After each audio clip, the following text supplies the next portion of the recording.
Good evening, I'm Dakota Makris. The big news of the day is the Supreme Court's ruling overturning the Roe v. Wade decision and sending the power back to the states to decide. Well, at least 26 states are projected to or already have moved on the ruling. We have team coverage today working to get every angle here in the mountains. Our Keaton Hall has an overview about what happened and what the ruling means for Kentucky. Keaton. Thank you, Dakota. Kentucky is one of only 3 states where a ban has immediately gone into effect. This means unless the patient's life is at risk or they have a chance for a disabling injury, no one's getting an abortion in the Commonwealth.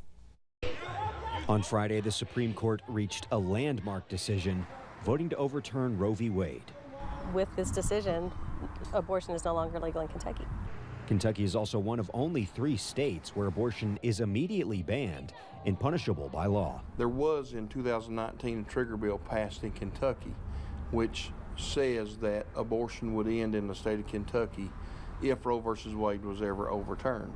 And no exceptions will be made for cases involving a minor, rape, or incest. Kentucky has already made the decision that, the majority of our people did not want to have abortion available, and so now states can make their own decisions. And those against abortion don't plan to stop here. Kentucky is a trigger state, has a trigger bill, but then we also have a constitutional amendment on the ballot this November.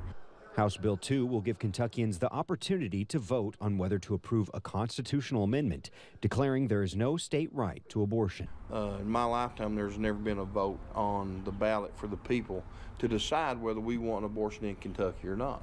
And so this will be the first. Representative Fugate says that if that bill were to pass, Kentucky would be, quote, abortion-free, period, end quote. Tennessee and West Virginia are also trigger states. Tennessee's ban will take effect in 30 days. But West Virginia, there's an 1882 law in the books that makes performing abortions a felony punishable by 3 to 10 years in prison. But it's unclear if that's going to go into effect following Roe's overturn. Dakota? All right, Keaton, thank you so much. Well, several political figures in the state commented on the ruling. Attorney General Daniel Cameron releasing a statement which reads in part, quote, "Today is the day that many have hoped for. The issue of abortion has been returned to the people and to the states where it belongs. This moment deserves to be celebrated, but it also calls for a renewed commitment to life-affirming care for the unborn or for mothers and for Kentucky families," end quote. The Attorney General elaborated further at a news conference held shortly after this decision was handed down. We need to make sure that we have services available to the women who previously might have made this determination.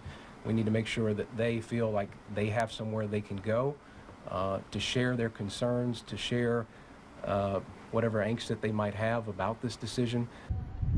Well, the Attorney General says the ruling finally shows laws reflecting pro-life family values. Later today, Cameron is expected to release a statewide memo that gives more context on how the new Supreme Court ruling impacts our Commonwealth.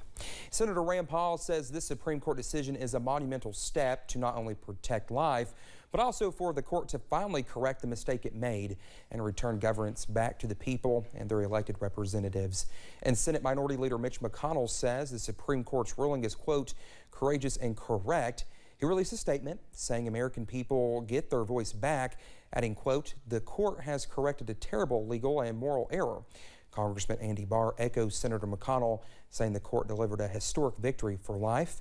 He says the court is empowering the American people to determine what limits on abortion they want implemented in their state. Members of the pro-life community are telling us today's Supreme Court decision is the culmination of decades of work. Our Zach Hawk has more from a pastor in Hazard and a health organization offering services to pregnant women. Officials with the Laurel County Life Center say banning abortion was never their primary goal. Leaders say their focus is on some of the reasons a woman may choose abortion. A lot of that fear stems from financial reasons, women being afraid that they can't provide for their child financially.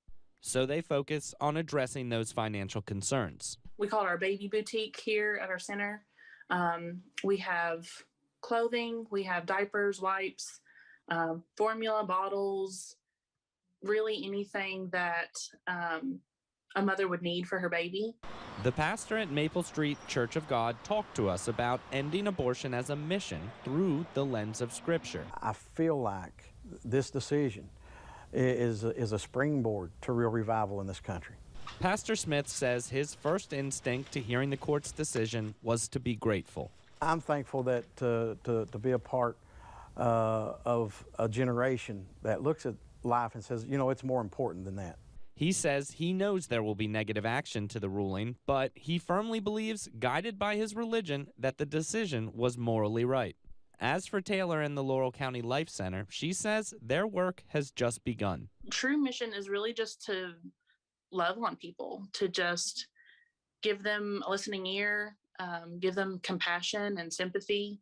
Laurel County Life Center officials say they will serve anyone that can get to their location in London. Zach Hawk, WYMT, Mountain News. When the Supreme Court ruling was handed down, Kentucky was one of just 3 states with a trigger law that instantaneously banned abortion. Well, Kentucky Governor Andy Beshear calls Kentucky's trigger law one of the most extreme in the country. He argues that the blanket ban will have a number of negative impacts and that circumstance should matter in certain cases. The Supreme Court's decision today triggers an extremist law in Kentucky that creates a complete and total ban that will leave even those that have been violated, victims of rape and incest, without any options at all. That is wrong. The governor is calling on state lawmakers to open their minds to more options rather than current elimination of all abortions. Kentucky's Lieutenant Governor Jacqueline Coleman says, quote, today's Supreme Court ruling means that now in Kentucky, a 12-year-old girl who is raped and impregnated by her father has no options. It is unconscionable that this extreme total ban provides no exception for that child or any other survivors of rape or incest, end quote. The ACLU is preparing a legal challenge to secure abortion access in state courts. The trigger law was signed by former Governor Matt Bevin in 2019. Well, abortion is still technically legal in Indiana for now, but can only be performed within the first 20 weeks of pregnancy. An ACLU and Planned Parenthood news conference is underway at the Gene Snyder Federal Courthouse in Louisville. I want our voices to be heard, be the change you want to see in the world. And for me, I want every woman to know that if she needs a ride to a safe state, if she needs a hand to hold, if she just needs somebody to talk to, I will be her ally and her advocate. Well, it's hard to say who is going to have the final word on all of this in Kentucky. It may be the voters who will have a chance in November to put into the state constitution an amendment declaring that there is no constitutional right to an abortion in Kentucky. The Supreme Court decision has sparked frustration for pro-choice advocacy groups. Our Chandler Wilcox details the reaction from advocates here in Eastern Kentucky. A cause for frustration. We believe strongly that all females have the right to determine what happens with their body and to choose when and if they want to have children. And these laws are clearly restricting that. Restrictions are already set in place in Kentucky. The state is one of 3 to already have trigger laws in place that banned abortion the moment the Supreme Court's ruling went into effect. Women and people who can get pregnant, who had appointments today, are not going to be able to access the health care that they needed. Advocates worry this decision specifically targets middle and lower class women, something they believe to be a hypocritical choice by lawmakers. If we are standing up for our communities in the way that we want to, then we have to be active on this issue. And they feel lawmakers' priorities are skewed. We think our goal, rather than criminalizing abortion, it really should be to eliminate or reduce unintended pregnancies. Advocates say they fully plan to stay active on this issue and get this opinion reversed. We need to codify it at a federal level, ensuring that abortion is legal in all 50 states. Pro-choice groups hope to work together to create change. In Perry County, Chandler Wilcox, WYMT Mountain News. Neither Appalachians for Appalachia nor All Access EKY said they plan to schedule protest on the streets, but rather to work through policy. Well, coming up, watching heat and even the potential for storms pushing through the forecast as we head into the weekend. The very latest breakdown is coming up. Plus, we take a look at the life and legacy of a bus driver and her dedication to Magoffin County.